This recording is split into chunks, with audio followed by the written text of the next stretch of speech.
Uh, I'm going to talk to you not only as a palliative care physician and pain physician.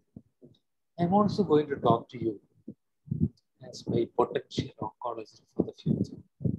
Like anybody else, I also have at least 10% chance of having cancer in my lifetime. And at my age, I'm sure it will be much, much more than that. So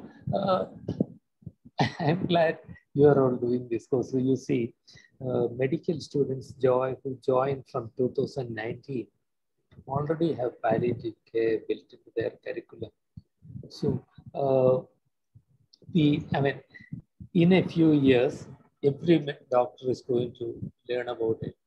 And some of us may feel outdated without this knowledge.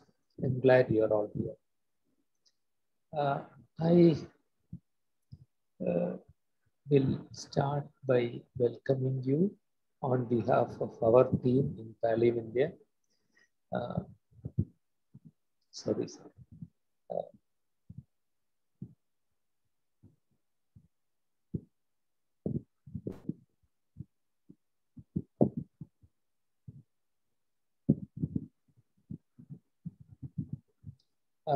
While we were doing physical courses till last year, no longer possible, but maybe it has advantages.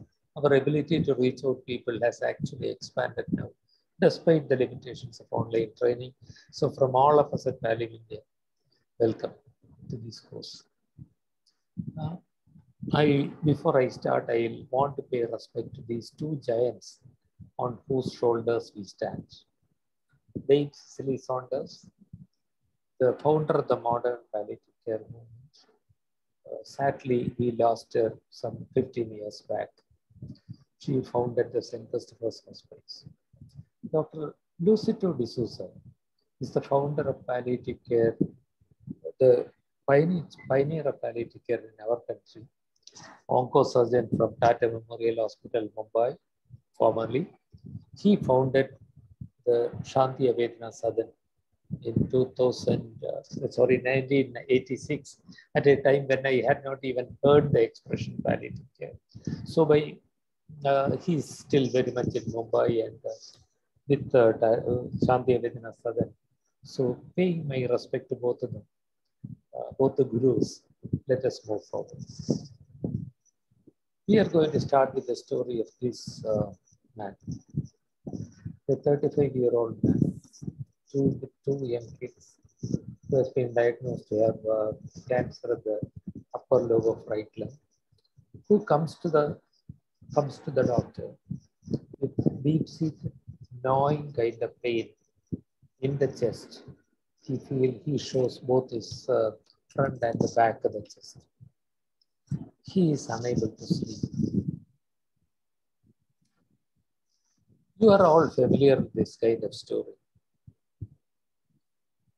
We are going to talk about integrating pain management into your routine work and how we have to treat these people. Let me start by making this clear. When you treat this man, your objective is not only to treat the pain, your objective is to improve the quality of life of the patient and the family. Because everybody who has gone through a similar experience of incurable illness in your own family will know that with the patient, the whole family suffers. Now, I say this because even in palliative care, we sometimes fight. Palliative care doctors say, but how can that patient get pain relief? He doesn't take the tablets on time. He will never follow instructions. Most of the time, if they are not following the instructions, there is a reason behind it. It's up to me to find it out. What I will do is sit down with the person and say, if you are not taking the tablets as I advised, there must be a very good reason. Maybe it is giving you some problem, or maybe you are afraid. So please tell me about it. And then I may find it gives pain relief, but actually makes him more tired. And his quality of life is dropping. then my treatment is the problem. Somehow achieving pain relief is not the problem, not the objective. Quality of life is the objective. We are all healthcare professionals, right? You are oncologists, but primarily you are doctors.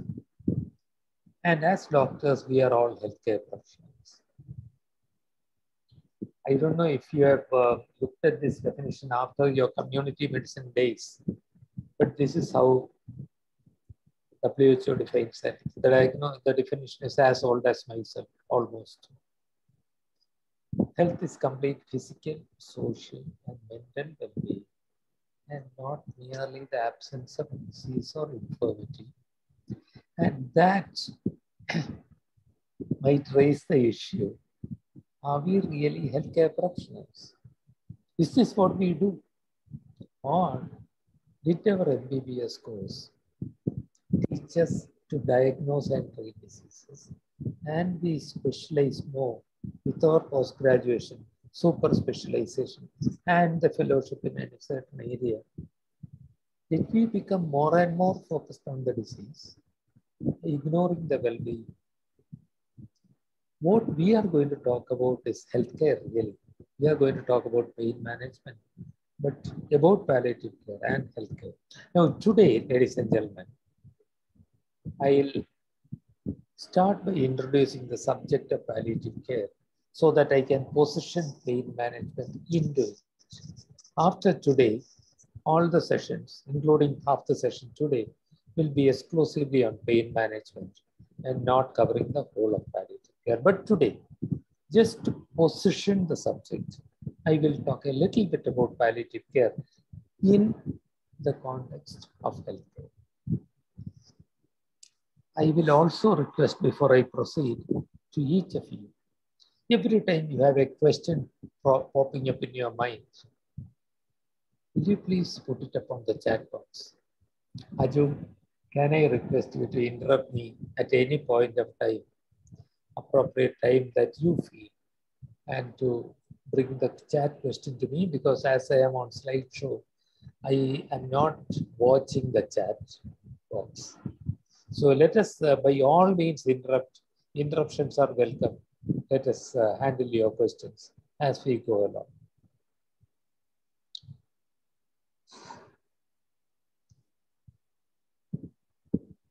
Till about 5 years back, I had not confronted with this. I was not confronted by this question. What's the duty of care of a doctor? Honestly, having gone through this, oh my God, it looks like a century, at least half a century of medical profession, I had never thought, what is the duty of care of a doctor to the patient? Have you thought about it? I don't know. In our country, this is not defined by law. In many countries, it is defined by law.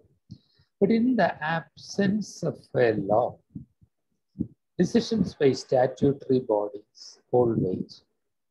But does anybody have an immediate thought about if you are asked to define the duty of the care of a doctor in one sentence, how will you define it?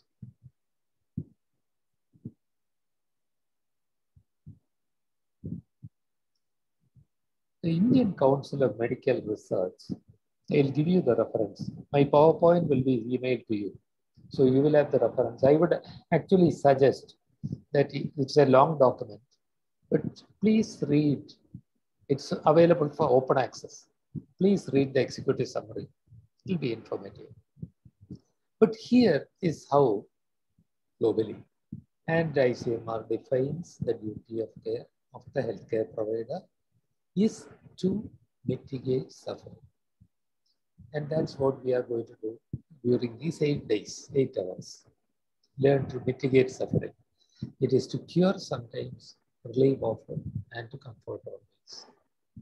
Yes, you all know that the majority of cancers are curable now, if detected early. But the fact is, in our country, it is usually detected so late that only a minority get cured. Only a minority will go through the whole treatment. So we cure sometimes, but we are also accepting the duty to relieve symptoms and other suffering, and always to comfort the patients. And the ICMR adds this sentence: there exists no exception to this rule. There's no situation where we can ignore relief from suffering. And particularly because of this, your presence today at this course is particularly valuable to me as your patient tomorrow. Soon I'll veer off to pain management alone. I think I should apologize for projecting this. This is the WHO definition of palliative care. Apologies, one, because it's too long. Two, because it's too old. This definition is 19 years old. But what we need to remember, I have marked in red. It's about quality of life and patient and family. I have already said that twice. Wherever there's a life-threatening illness, says WHO, through prevention and relief of suffering. Prevention, note that, of suffering.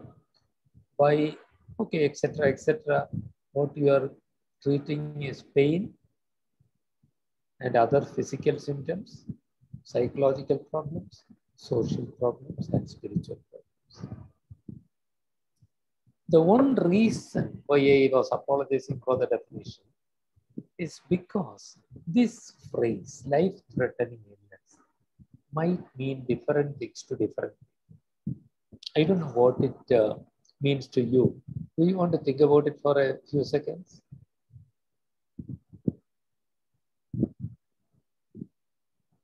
Does it mean incurable? Does it mean terminal? Let me tell you from my point of view.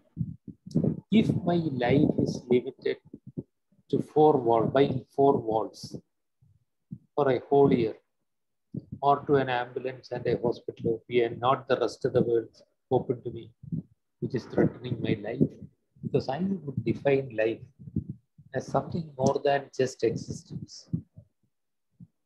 Sometimes we are annoyed with patients and we might be tempted to say, why are you grumbling?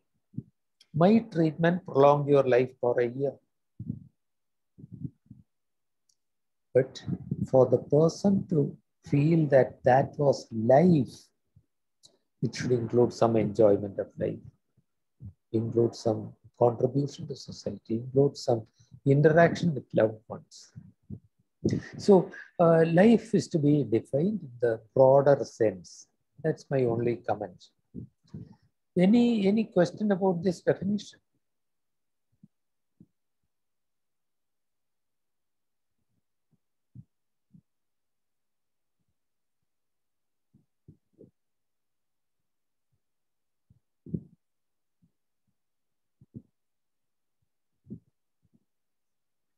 Dame Cecily Saunders. Raju, please be ready to show the video in a little while. Not yet, in a little while. Dame Cecily Saunders, the founder of palliative care movement, coined the phrase total pain. Total pain is the conglomeration of physical, social, emotional, and spiritual pain. Most of your patients, when they say, I have pain here, doctor, their pain actually is not only there. Their pain is also in their financial destruction, in their fear, guilt about smoking, the depression, the anxiety, the fear. I mean, why has God deserted me? My life has no meaning. I wish I were dead. The person is suffering from all this. If we attempt to treat pain only as a neural phenomenon, it will not work. So to describe that concept of total pain, Raju, please, let me show you a 5 minutes video clip. It is part of a TEDx talk given by one of my colleagues, Ms. Smriti Rana, who is a psychologist by training and is a director of programs at Palliative India.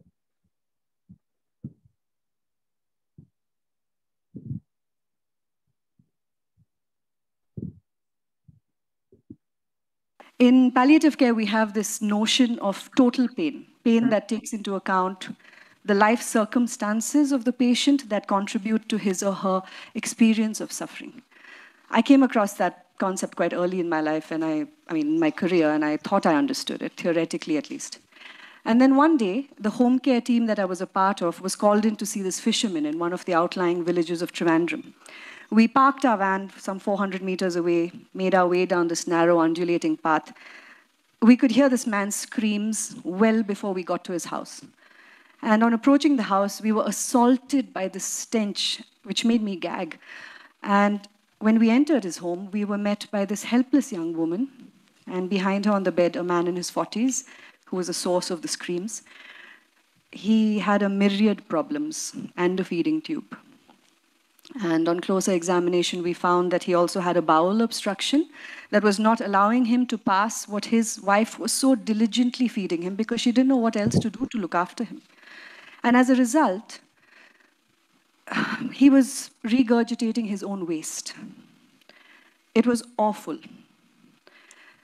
Anyway, he was cleaned up, analgesics and other medication were administered, but no matter what we did, his pain would not fall below 6 on the pain scale, which is essentially a scale of 1 to 10, 10 being the highest, where we ask people to score their subjective pain.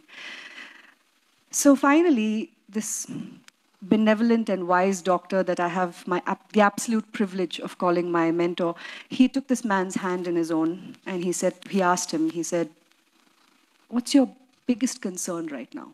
What is bothering you?" What an odd question, I thought. I mean, the pain, the humiliation, the despair, and just the misery of everything that he was experiencing. I mean, the answer was glaringly obvious to me. The man didn't say anything for a long time, and I started to get fidgety. The silence was starting to get awkward and strained, to me at least. But the good doctor, he held steadfast. And after about 6 long minutes, and I know this because I was timing it, this man very softly said, "All I wanted was for my children not to be fishermen. And now they're going to be just that." He knew he was dying, and he knew that his wife would not be able to support the children on her own, and this one fact was causing him far more agony than anything else that he was going through. So one of the things we strive to do in our program is to undertake the educational needs of children from disease-ravaged families that can no longer afford to send them to school. But this process takes about a week from when the child has been identified. In this case, however, we sped up the processes. Donors were found, pledges were made, documents were signed, all to see these 2 children, aged 8 and 10, through to college. We returned to the fisherman's house the next morning, and he was asked what his pain was. Still 6, he said. He was then shown the documents, and he was told, "It is done. Your children will not be fishermen." The transformation on that man's face was magical. And once he had digested that information, he was very gently asked one more time, "What is your pain now?" 1. He died 3 days later, pain-free. And that, my friends, is total pain. And that was when I truly learned my first lesson in being still and allowing.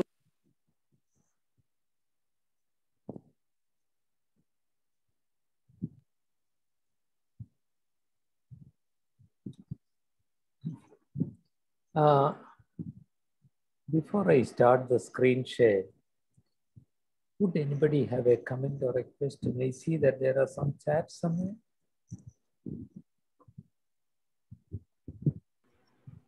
So the chats are introductions, and Okay. I looked at the Ravi chat Kannan, box and find that Ravi quotes, Kannan is Francis also Bacon. here. It's really surprised and feeling a bit odd.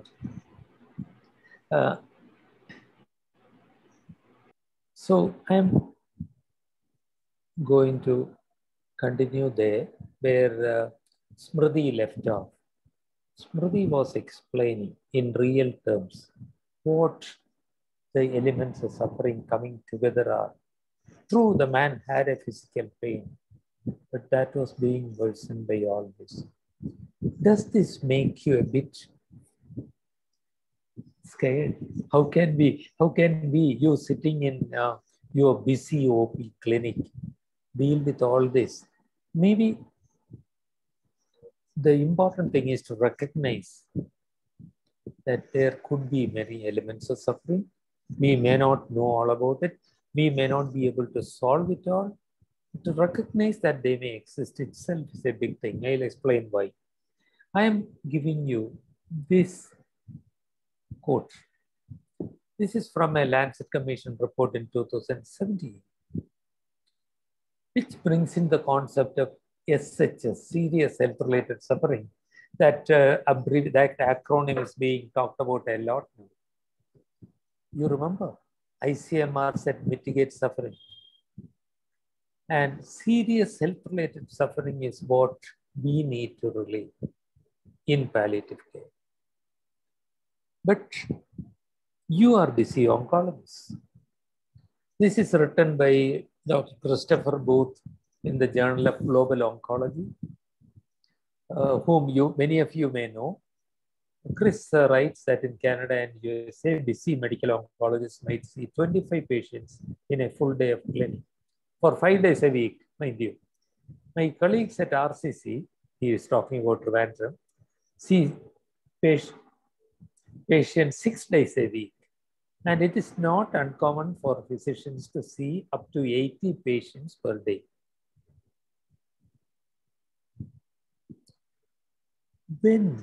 How can you be still and silent for 6 minutes when somebody is brooding over things? How can you go into all this? And even if you find the elements of suffering, how can you treat it? Remember, I'm talking about me as your patient. I know, doctor, you are busy. I know that you cannot do all this. Maybe tomorrow things will change. Maybe tomorrow you will be in an environment, be aware not only the disease, not only the pain, but also the healthcare as a whole is going to be addressed. But that's tomorrow. That may be too late for me. But let me tell you this. Even if you cannot do all this, there is one thing that you can do for me. In the seconds that you are spending with me, look at me in the eye and convey with your eyes and your body language and facial expression that you care for me. I'm sitting here and talking about a patient tomorrow as if I was not concerned with it. I am going to be concerned with it. I am going to be very worried about it. And if I know that this doctor truly cares for me, you can imagine the amount of relief that I have. And it doesn't take time, doctors. It doesn't take time. It doesn't take time to touch a person. Not during the COVID times, true, but otherwise. Touch a person and just say one sentence. I see that you are suffering. I see that you are in pain. Whatever you are saying, say what you say. I will do my best for you. Magic words, ladies and gentlemen. Those are magic words. I will do the best for you. I will do the best to my ability. That's all that I am asking for. I know you are busy. I know you cannot sit down with me for 6 minutes. That's okay. So even in the busiest clinics, I am saying that some management of total pain is still possible.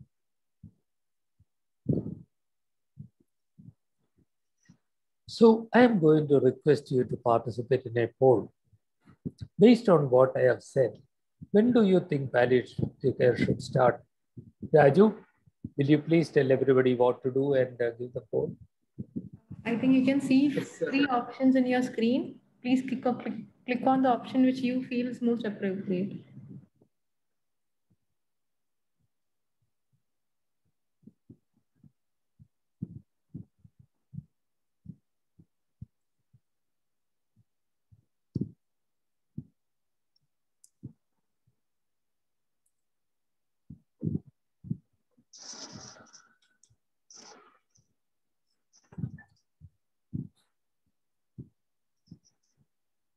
Okay, thank you. Thank you for participating. Shall I close the poll? to the three people who said it is when the disease is no longer amenable to curative treatment, that was exactly what was said in the WHO definition, not in the definition that I showed you, but in the older definition. The 1986 definition actually said when the disease is no longer responsive to curative treatment. But WHO itself changed it because that means, doctors, me as a patient, I may have to go through a lot of pain and breathlessness and suffering during the 9 months of my definitive treatment. And eventually, when you say that, no, sir, sorry, I don't think it's curable, only then I'll get pain relief. So that was unfair. So that's the reason why the WHO redefined it. And what the World Health Assembly asked all member countries to do in 2014 was to integrate palliative care into healthcare at all levels. That is, levels mean primary, secondary, and tertiary, across the continuum of treatment, from the beginning and the suffering to the end. The brackets are my words, not exactly what they said. They said something like this. So in the poll, from the time of diagnosis was closest to the correct answer. What I am saying is, very often I am likely to come to you because of the pain, because that's one of the commonest or the commonest symptom. And at that time, will you treat my pain? Please do. You may be worried, hey, if I give him pain relief, this man will go away and then not take the treatment because he'll think he is getting better. You only have to tell me. I don't need, even the uneducated person will understand. Let us not equate intelligence to education. If you explain, I am going to give you treatment for pain, that may make you feel better, but remember, that's not because the disease is getting treated. You must undergo such and such treatment. That's good enough. So the answer is, from the time of beginning of suffering, which is usually even before the diagnosis, palliative care has to be integrated into healthcare, into your practice. Okay, I'm going into the definition of pain in a moment, but I'll stop for a few seconds to get any comments or questions. Please comment or ask questions. So there are comments that say that they agree with you that in a busy OPD, it's always challenging. Sorry, 1 second, I didn't hear you. Can you make it a bit louder? Yeah, there is a comment that say that it is difficult to address total pain in the busy clinic setting, like you discussed. Sorry? To address the total pain, the social, emotional aspect in a busy OPD. Absolutely, I'll agree. Nobody does it completely. Okay, we do schooling of children, we do some things, we have 9 social workers when we have only 6 doctors. Maybe tomorrow, Dr. Veer, you will be able to persuade your hospital to have a full-time medical social worker working with you. And then much more of total pain can be treated. But doctors, we don't have to solve all problems. It's not possible. The patient is in a bad situation and you cannot make it a good situation. We can make it as good as possible. When Dr. Hemant or Dr. Veer, when you have done what you can, we have done our duty of care. And that's why I said total pain cannot be addressed completely. But even by acknowledging my suffering and assuring me that you will do the best for me, you are actually addressing my total pain.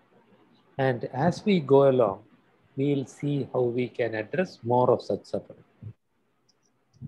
So there is one question that is relevant.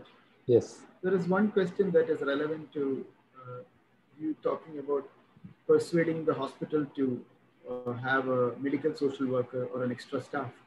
Dr. Shubham discussed, is it ethical to charge money for providing palliative care? Usually the patient and family are already in a miserable condition. My answer is So absolutely. Why not? If I can afford to pay, I should be made to pay.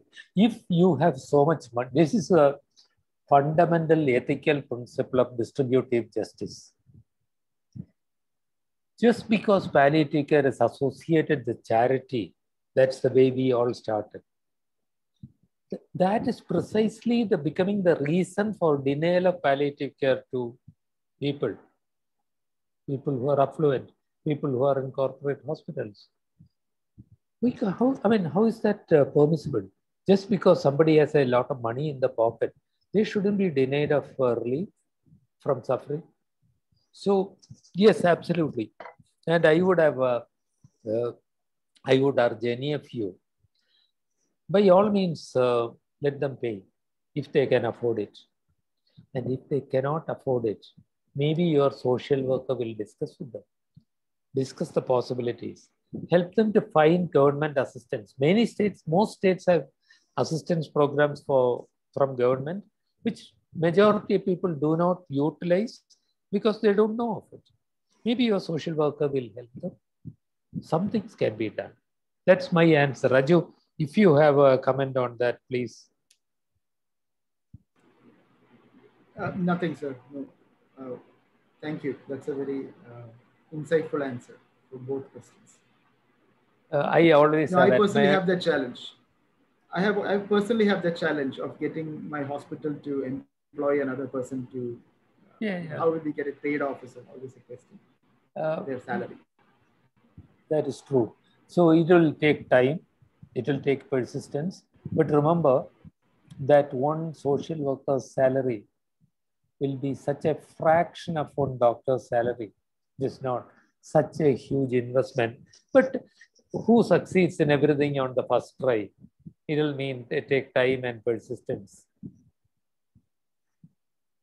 Okay, I think I'll move on. Now, ladies and gentlemen, we are moving to pain. Pain as an entity. Thank you for the participation so far. This is how the pain is officially defined by International Association for Study of Pain. Unpleasant sensory and emotional experience associate, forget the rest. I deliberately made it soft lettering with tissue damage, which can be trauma, cut by a knife, a needle prick, or a tumor, or a cancer. But the most important part, I am not going to bother myself with these details, but the most important part is it's not only a sensation, it's an emotional experience. Therefore, it will vary from person to person. It will vary from person to person, and it will vary from time to time. That's inevitable. When I am comfortably with my family, if I get a headache, I'll suffer less. My experience of pain will be less. If I'm in a strange place, in a hotel room with nobody I know in the place, then I'll be worrying about all possibilities, the cerebral hemorrhage, what will happen to me. So from that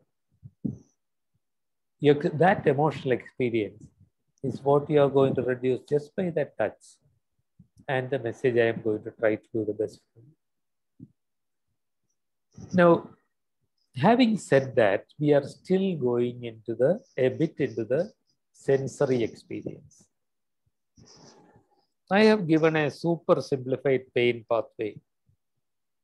Are you able to see my cursor? Raju, are you able to see my cursor? Yes, Raju? Thank you. So imagine that this is the man's chest where the tumor, cancer is irritating nerve endings. Then where nerve ending sensing the pain is called the nociceptor. The cancer and the chemicals liberated from around there are all stimulating the nociceptor. Electrical impulses are generated. They pass through the peripheral nerve, reach the dorsal horn of the spinal cord. At the dorsal horn of the spinal cord, the impulse gets modified for onward transmission to the brain. And when it reaches the thalamus and the cortex, you feel the pain. Do you want me to repeat this? I mean, I know this is basic. I promise I'm not going to complicated neurophysiology. I don't even know much. I'm not going to the opioid receptors or things like that. This is as much of neurophysiology as we are going to talk. Nociceptor, peripheral nerve, electrical impulses, modification of the dorsal horn, onward transmission to thalamus and cortex, appreciation of pain. At the spinal level, some reflex responses may occur. I don't know, in this group of 50 people, at least 5 must have had a bad back pain sometime or other. You see how your body is getting twisted by muscular contraction. And that is reflex.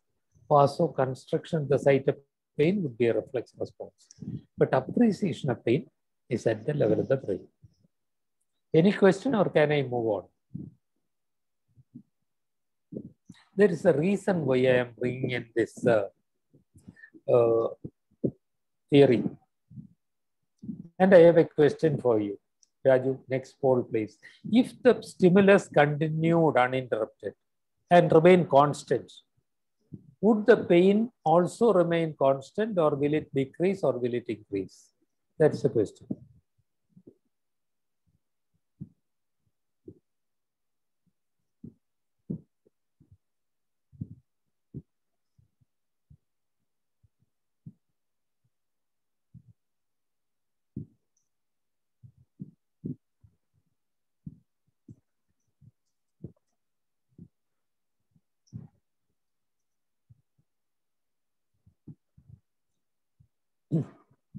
Shall I, with your permission, end the poll? The majority of people think the pain will decrease, which may be quite true with the mild pain that you have gone through. You see, you have some pain in the shoulder. First, you are having, of course, all oncologists and all doctors, first provisional diagnosis cancer. And then your friend, the orthopedic surgeon, does an MRI and tells you it's just a cervical spondylosis. You do some passive exercise and things will be okay. And actually your pain decreases because your emotional experience decreases. But ladies and gentlemen, in something that is moderate to severe, unfortunately, the pain will increase. The pain increases because that's the way we are made. Why does the body have pain? It's a protective thing. Your body is conditioned to escape from trauma. Pain is a warning. It tells you, run away, save yourself. If it was a tiger, you could have tried to climb a tree. If it was any other stress, you could have tried to run away, but you can't run away from your tumor. It is there. So unfortunately, the body still continues to give you more and more pain by several means. Again, I will be brief, but one thing is at the level of the nociceptor. With the stimulation of prostaglandins, there is a process of sensitization. Once sensitized, there is also recruitment of silent or sleepy nociceptors. And then what happens? The same stimulus that caused one impulse today will cause 10 impulses tomorrow. And at the central level also, in the spinal and brain level also, there is a process of recruitment of adjacent spinal segments. The area of pain keeps on increasing. And also, this is called central sensitization, which means that if one impulse reaches the dorsal horn, tomorrow 10 impulses will reach the brain. Day after tomorrow, 100 impulses will reach the brain. In short, except in the mildest of pains where you get emotionally acclimatized to the pain, pain will increase beyond your expectation. Let me also tell you this. Pain can be beyond our power of imagination. We may judge pain by our own pain experiences. But one of my patients said what he felt was like somebody putting in a nail into his ear and hammering it. I can't even imagine that being done to me once. That's what the man felt. So this kind of sensitization happens. So what am I saying? With time, in all moderate to severe pains, with time, if left untreated, pain will keep on increasing in intensity and in area. Have you seen doctors, a patient who comes and says, my whole body is in pain? That's typical central sensitization. So what does that mean? I mean, what is the implication? Why did I trouble you with that neurophysiology? What's the practical implication? How would that affect your treatment?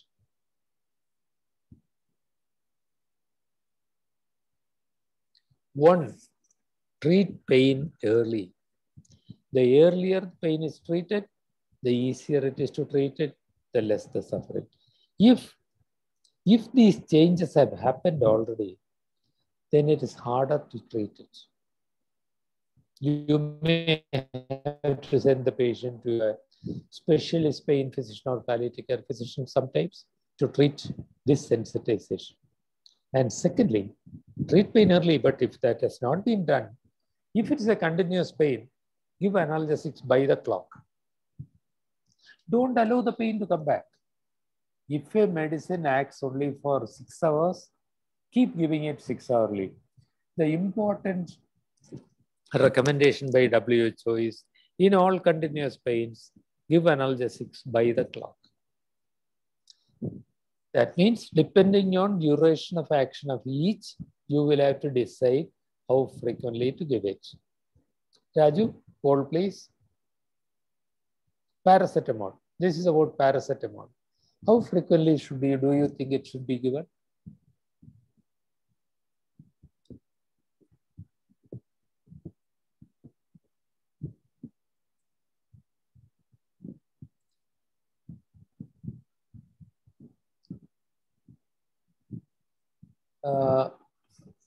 Thank you, ladies and gentlemen. Thank you for the prompt response. To the person who said Q8 hourly, let me say that for paracetamol, that's not enough. You will be discussing this on another day. It acts only for 4 to 6 hours. The answers 4 and 6 are okay. SOS is not acceptable in continuous pains. That's the fundamental principle.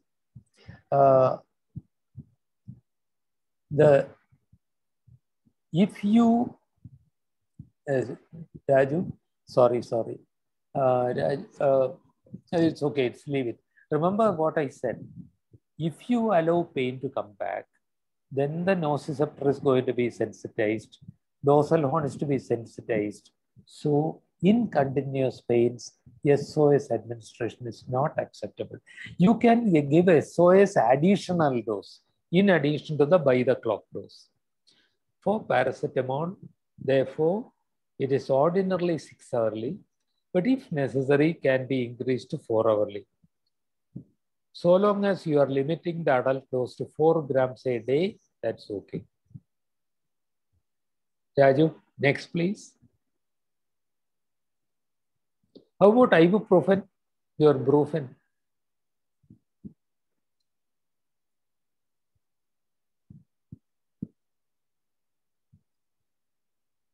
Excellent. 6 to 8 hourly is perfect. 4 hourly is too frequent, doctor. Doctors, I'm sorry. 4 hourly ibuprofen is not recommended. When you are discussing NSAIDs, you will see why not. That's too frequent. 6 to 8 hourly is good for ibuprofen. But I'm not going to talk about the detailed treatment now. I am just pointing out how this becomes important. Raju, next one. How about morphine? The ordinary, immediately is morphine.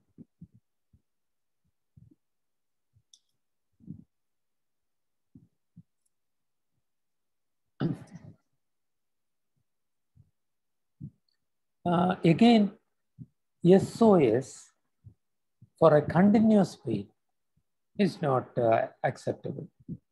If it is an episodic pain, that's okay. But continuous pain, yes, so is not acceptable. As you say, 6 hourly may be okay in the very elderly. Somebody say over 80, that's not absolute rule. Or somebody with a borderline renal dysfunction, 6 hourly is good. But otherwise, immediate release morphine has to be 4 hourly. That's all the duration that you will get. Okay, that is just to convey the idea of giving drugs, treating pain early and giving drugs by the clock.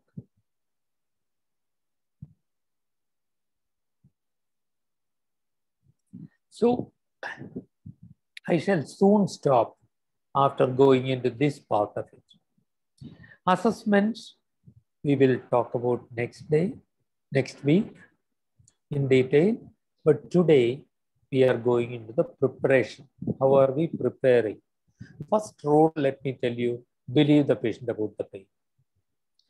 If we do not understand the pain, we may have a tendency to think patient is faking it, or he's a head case, he is fussy, etc. Start by believing the person about the pain. We may not understand the pain, but that is not the patient's fault. Second, this is more to the, I don't have to say this to oncologists. We palliative care physicians that keep reminding ourselves, the best treatment for that pain may be radiotherapy or even surgery. And that we may have to think. Palliative radiation, palliative onco, chemotherapy, palliative radiation, all will have to be thought of. Correctable. Or why? Even a pleural effusion. This man, if he is complaining of a dull pain all over the chest, could well be having a pleural effusion, and the ideal treatment is tapping it. And of course, as we said earlier, check the psychosocial status. Even in a busy clinic, I have already said what can be done about it. And just one more point. Most of your patients come from nuclear families nowadays. And very often the man is out there in the Gulf country working, yearning for the family. And a nuclear family, very often women left alone. And our big hospitals are growing bigger, you see. The smaller hospitals are all dying. The small town hospitals are dying. And this micro element of the society is a stranger to the macro element. This disconnect is huge. You all experience it. They come, you give some instructions, they go back home and never come back. So if the community can be engaged, I realize that this is very much outside the norm. We do it because we are free to do it, because we are not part of an establishment like government or a corporate system. But if we can engage the community in several ways. For one thing, we can just make them aware. Awareness programs can be stepped up. Even if if that happens, that will be great.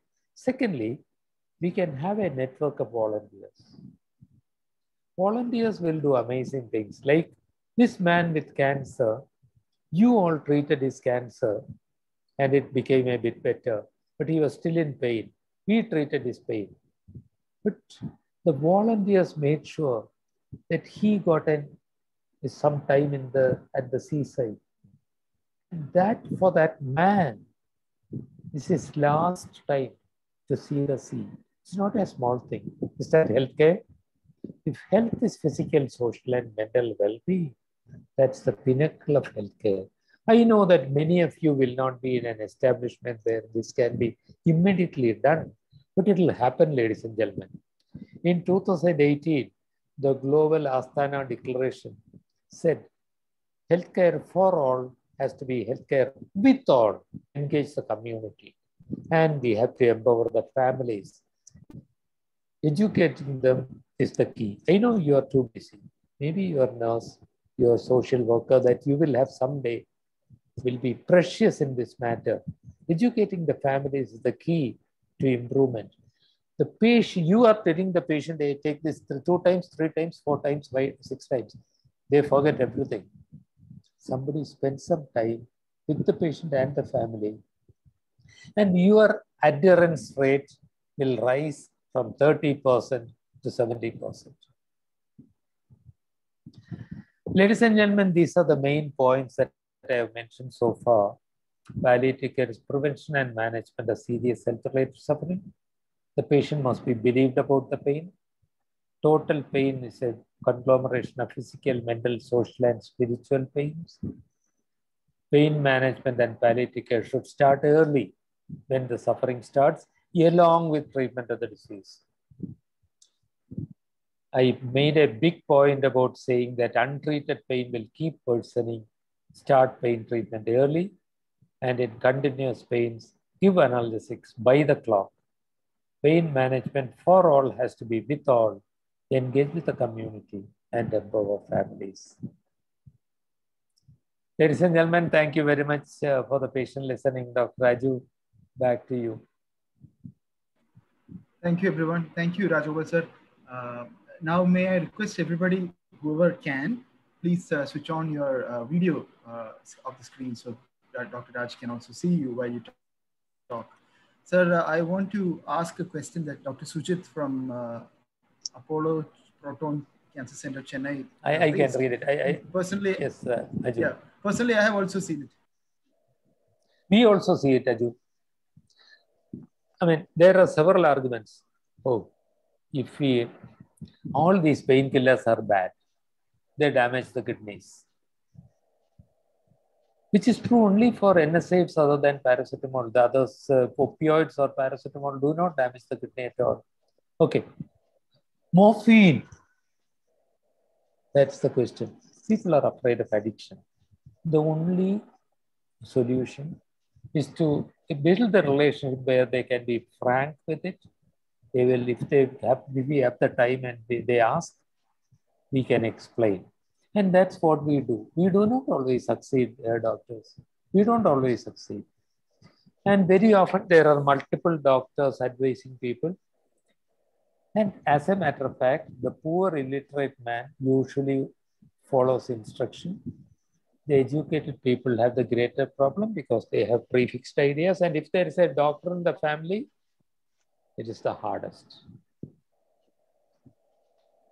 The floor is open for questions.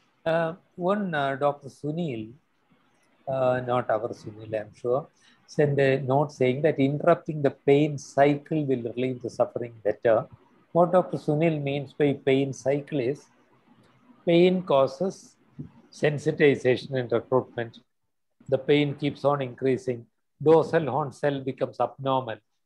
And that will be broken by good pain relief. And thereafter, your medicine requirement will become less. Dr. Ravikandan's father-in-law did not want to take morphine because he thought it was for dying patients.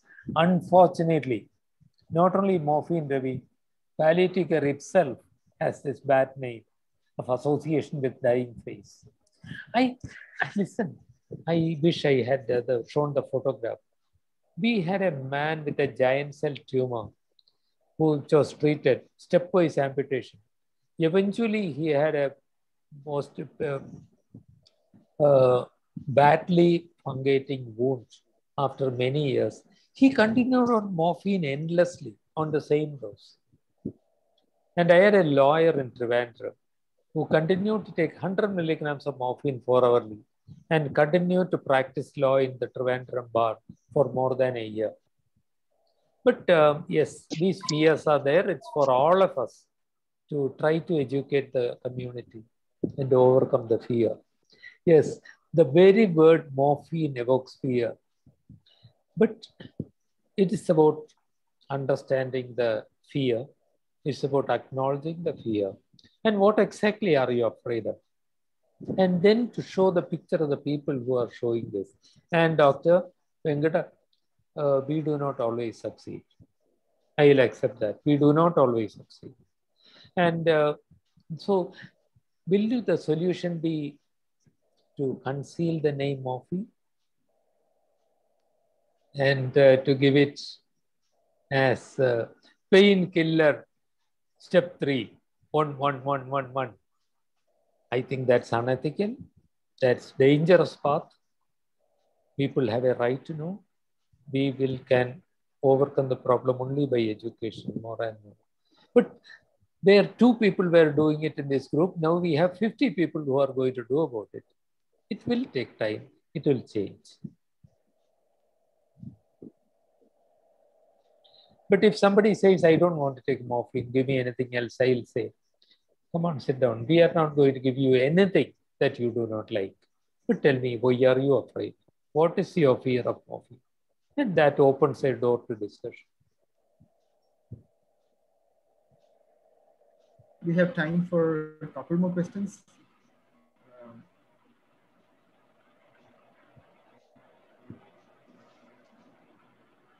Or personal experience relating to what Dr. Raj has discussed today.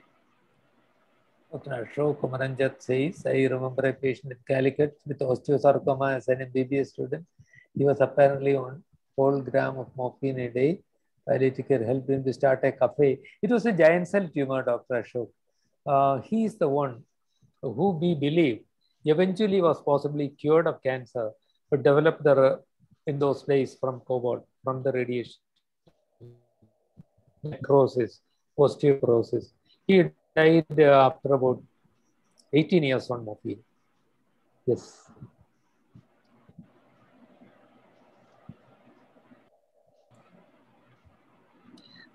Aju, some words of wisdom from you before we conclude. So a couple of things that I have had challenges is one, you mentioned that resonated with me was, you mentioned looking a patient in the eye and telling them, I'll do everything for you. I'm there for you. You know, I have tried that with several patients. The more affluent that they are, they wouldn't listen to you. They would go after the latest molecule or the fanciest hospital. The less affluent, they will stick around with you and get good care. So I don't know how to communicate. Looking in the eye just doesn't work well enough somehow. Aju, it doesn't want a fancy thing. Yeah, Aju, it doesn't have to work with everybody. It doesn't have to. We cannot win all the time. We cannot solve every problem.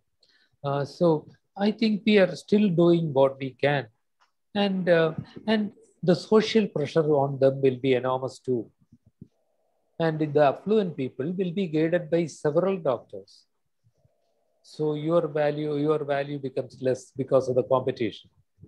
But that's okay. I mean, what's important is that we try our best. That's right. Anyway, I think we will close today's session. Dr. Raj, thank you. Thank you, everybody. I don't recall exactly the detail of the next session. Raju.